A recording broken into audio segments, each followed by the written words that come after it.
Calcium का test होता है। आपकी बोन टेस्ट करा के आप कैल्शियम की मात्रा पता लगा सकते हैं। बाजार में जो पैथोलॉजी के डॉक्टर हैं वो कैल्शियम टेस्ट करते हैं, आप चाहें तो टेस्ट करा सकते हैं। ज़्यादा खर्चा नहीं है, 50 या 60 रुपए के खर्चे में या बहुत अधिक 100 रुपए के खर्चे में कैल्शियम टेस्ट हो जाता है।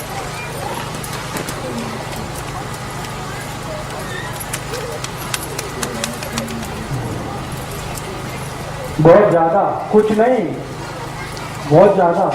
महाराष्ट्र में कोंकण अकेला एक बेल्ट है जहाँ के बहुत तीव्र बुद्धि के बच्चे होते हैं। उसका कारण है, और कोंकण बेल्ट के सभी बच्चों की आंखें दुनिया में सबसे सुंदर है। किसी की इतनी सुंदर आंखें नहीं है जो कोंकण पट्टी के बच्चों की आंखें हैं। उसका कारण मैं बताता हूँ। कोंकण पट्टी के बच्चे, आप जानते हैं कोंकणस्थ, जिनको हम कहते हैं मराठी में कोंकणस्थ, ये कोंकणस्थ लोग दुनिया में इंटेलिजेंसी में सबसे ऊपर है। इनका जब IQ टेस्ट होता है ना, दुनिया के सारे देश, अमेरिका, जर्मनी, जापान, फ्रांस, दुनिया के देशों में इनकी IQ सबसे ऊंची है। कारण पूछो आप, कारण उसका एक ही है कि कोंकण पट्टी की जो मिट्टी है ना, वो उसकी विशेषता है। कोंकण की मिट्टी आप देखो लाल रंग की है, देखा लाल रंग की मिट्टी है। लाल रंग की मिट्टी में जो धान उत्पन्न होता है उसमें कैल्शियम और आयरन सबसे ज्यादा, सबसे ज्यादा। दुनिया में इतना कैल्शियम और आयरन किसी मिट्टी में नहीं है जो लाल मिट्टी में होता है। अब कैल्शियम और आयरन हर चीज में ज्यादा होगा। कोंकण का आम होगा ना, आम, उसमें भी कैल्शियम आयरन है। कोंकण का धान, उसमें भी कैल्शियम आयरन है। कोंकण की दाल होगी, उसमें भी कैल्शियम आयरन है। कोंकण की ज्वारी होगी, उसमें भी कैल्शियम आयरन। तो ये कैल्शियम और आयरन से भरपूर जो कुछ वो खाते हैं उसका परिणाम से, और मिट्टी में होने वाले कैल्शियम और आयरन से लाल मिट्टी दुनिया में जहाँ भी मिलेगी उसमें भरपूर कैल्शियम और आयरन है। और कोंकण की मिट्टी में कैल्शियम आयरन सबसे ज्यादा है, इसलिए वहाँ की संतानें दुनिया में सबसे तीव्र बुद्धि मानी जाती है। तो ये बात समझ में आई कोंकण की। तो आप कहेंगे हम भी कोंकण में रहिए, लेकिन आप में परिवर्तन आएगा 2 जनरेशन के बाद। अभी तुरंत नहीं आएगा, 2 जनरेशन आपकी निकल जाएंगी, 3rd जनरेशन में ये परिवर्तन आ जाएगा, अगर कोंकण में आप रहते हैं तो।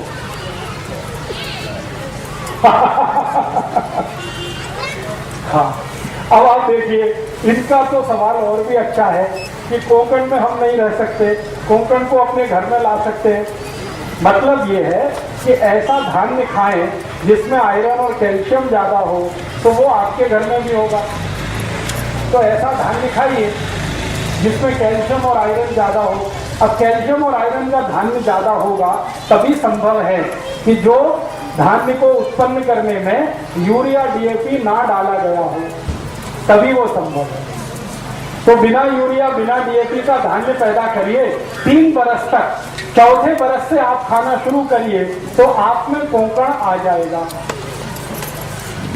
पूरा तो नहीं आएगा, लेकिन थोड़ा तो आएगा। थोड़े बेहतर तो आप होंगे और आपकी संतानें आपसे बेहतर हैं। ठीक है। अभी एक सवाल मुझे पूछा गया। हम जब विवाह करते हैं ना, तो विवाह करते समय कुछ मिलान किया जाता है। नाड़ी का मिलान करते हैं, गोत्र का मिलान करते हैं। आप जानते हैं क्यों करते हैं? नहीं मालूम? कोई लोग तो कहते हैं कि ये बुआबाजी है। कुछ लोग ऐसा कहते हैं कि नाड़ी का मिलान करना, गोत्र का मिलान करना, ये बकवास है, इसका कोई फर्क नहीं पड़ता।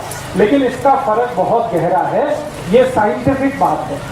बात ऐसी है कि हम जब गोत्र और नाड़ी का मिलान करते हैं तो इस बात को ध्यान करते हैं कि DNA एक ही ना हो, ऐसे स्त्री पुरुष की शादी ना हो। एक ही DNA ग्रुप वालों की शादियां अगर हो गई तो जिंदगी भर संतान का त्रास रहेगा। एक ही DNA ग्रुप में DNA के ग्रुप हैं और वो ग्रुप अगर एक ही जैसे हैं, नजदीक का बहुत अंतर नहीं है, उनमें आपस में शादियां हुई तो एक तो संतान होगी नहीं, हो भी गई तो मतिमंद होगी, विकलांग होगी, कमजोर होगी, बुद्धि से बिल्कुल कमजोर होगी, शरीर से कमजोर होगी और संतान जीवित नहीं रहेगी, ज्यादा दिन जल्दी मरेगी। अगर एक ही ब्लड ग्रुप के नजदीक वालों की शादियां हो गई, तो जब हम नाड़ी और गोत्र देखते हैं तो उसका इसी बात का ध्यान रखते हैं। एक ही नाड़ी और एक ही गोत्र में शादी इसलिए नहीं करते हैं ताकि डीएनए एक ना हो। डीएनए एक होने के चांसेस तभी हैं जब नाड़ी एक हो और गोत्र एक हो, तो 100% ब्लड ग्रुप एक हो जाता है। इसलिए ये ध्यान रखा जाता है। तो हमारे बुजुर्गों ने एक परंपरा बनाई, विवाह करने के पहले नाड़ी का मिलान करना, गोत्र का मिलान करना। वो परंपरा बहुत साइंटिफिक है। अगर उसका ध्यान रख के आप शादियां करते हैं तो आपकी संतान अच्छी होगी। नहीं ध्यान रखा है तो बहुत तकलीफ होगी। अब आजकल हमारे देश में क्या हुआ है, प्रेम विवाह बहुत होने लगे, लव मैरिजेज होने लगे। उसमें ये कोई ध्यान रखता नहीं, ना नाड़ी का ना गोत्र का, और सब लोगों को ये त्रास है। वो आते हैं मेरे पास, ज्यादातर प्रेम विवाह वाले एक संतान नहीं हो रही है, 10-10 साल से परेशान। फिर मैं कहता हूं जरा ब्लड चेक करो, तो ब्लड चेक करते हैं तो पता चला एक ही दोनों का ब्लड ग्रुप है, तो हो ही नहीं सकती संतान, कितनी भी कोशिश करो। तब मैं उनको कहता कि आपको संतान का सुख नहीं है। तो कहते हमने क्या पाप किया था? तो मैंने कहा आपने पाप एक ही किया था, प्रेम विवाह किया था, यही पाप आपने किया। अगर नाड़ी गोत्र का ध्यान रख के करते तो ये नहीं होता। माने इसका क्या है? माने इसका सीधे से ये है कि अगर हम प्रेम विवाह भी करते हैं तो इस बात का ध्यान रखें।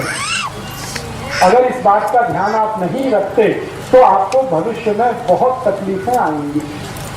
तब प्रेम तो छूट जाएगा, विवाह जो है घिसटता हुआ जाएगा। ये जो प्रेम है ना, ये ज्यादा दिन टिकता विकता नहीं है, क्योंकि ये आवेग जैसा होता है, ये इम्पल्स है।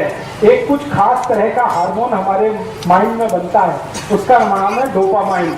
और डोपामाइन एक अकेला हार्मोन है जो थोड़ी देर ही टिकता है। तो प्रेम भी डोपामाइन का असर है, थोड़ी देर टिकता है, उसके बाद खत्म हो जाता है, स्त्री में भी पुरुष में भी।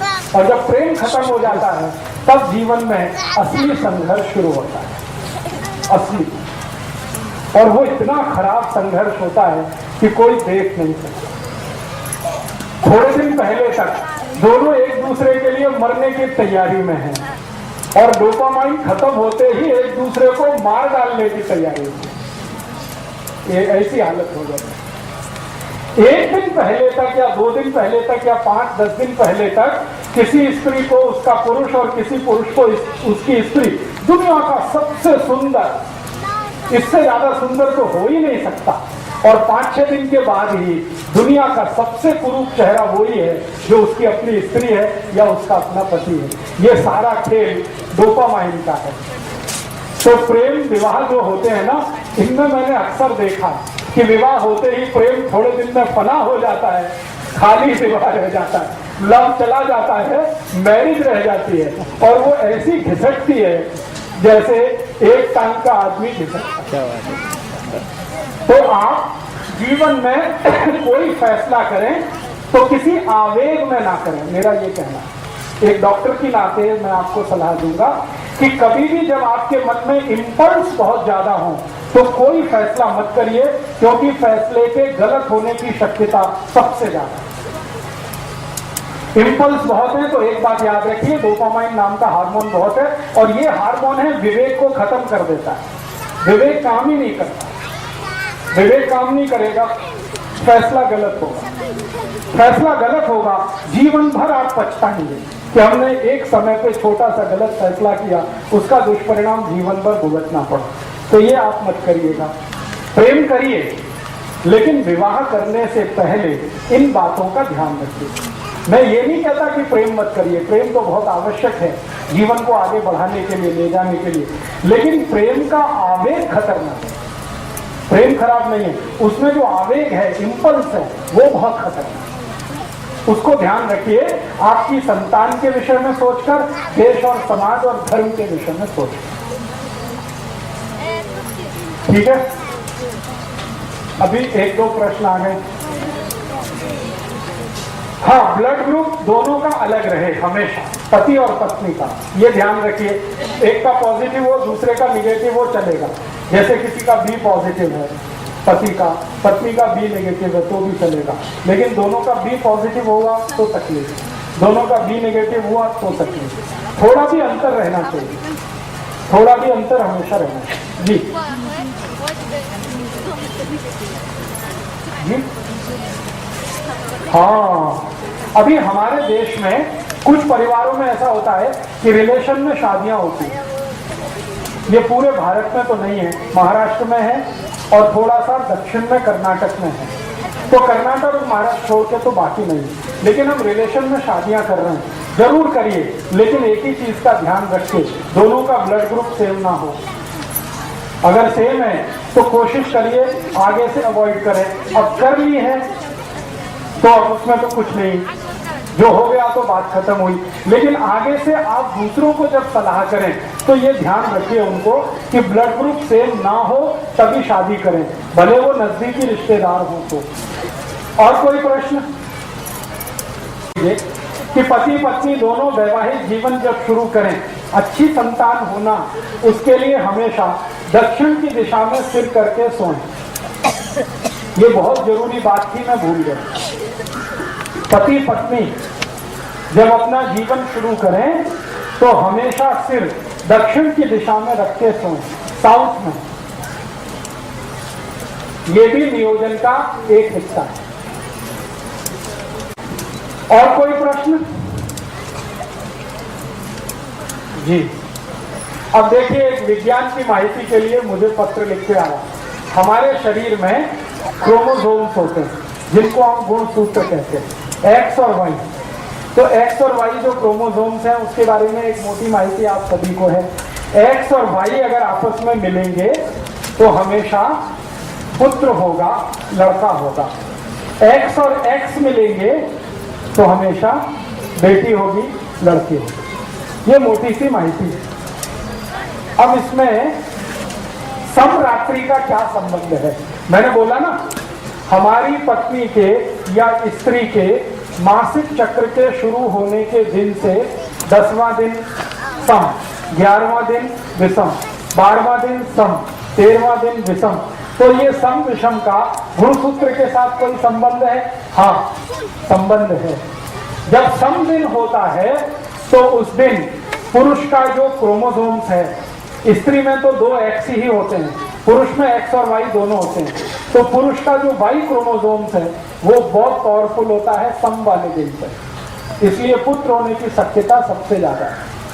और विषम वाले दिन पर एक्स क्रोमोसोम्स बहुत पावरफुल होता है पुरुष का, इसलिए बेटी या पुत्री होने की शक्यता सबसे ज्यादा है।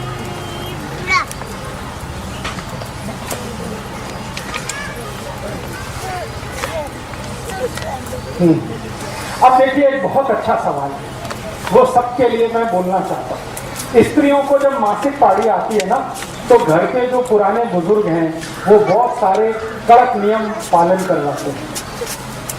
स्वयं पाक घर में नहीं जाना, स्वयं पाक नहीं करना, भोजन नहीं बनाना, ऐसे करना, वैसे करना, वगैरह वगैरह। इसके पीछे का साइंस क्या है? इसके पीछे कुछ खास बात नहीं है, एक ही बात है कि जब स्त्री को मासिक पारी शुरू होती है तो उसके पूरे महीने का सबसे